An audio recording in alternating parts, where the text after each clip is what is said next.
Hi friends, ఈరోజైతే మనం chicken curry చేసుకుందాం. ముందుగా స్టవ్ వెలిగించి కళాయి పెట్టుకుందాం.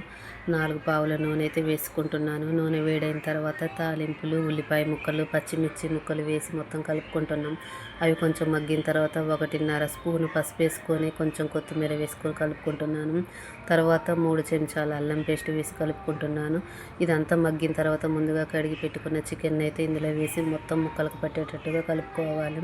తర్వాత 10 నిమిషాలకి వాటర్ వస్తుంది. అందులో 10 నిమిషాల తర్వాత మనం మూత పెట్టి తీసి చూస్తే వాటర్ వస్తుంటుంది.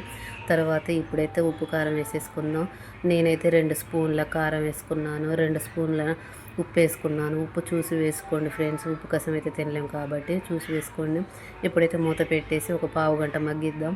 మొత్తం కారం మొత్తం ముక్కలకు పట్టేసి రెడ్గా వచ్చింది. ఇప్పుడైతే ఒక గ్లాసు వాటర్ వేసుకుందాం. ఆ వాటర్ మొత్తం ఎంతసేపు ఉడికించుకోవాలి. మన ఇష్టం, పులుసు కావాలంటే పులుసు, గ్రేవీ కావాలంటే గ్రేవీ ఎలా చేసుకోవాలి.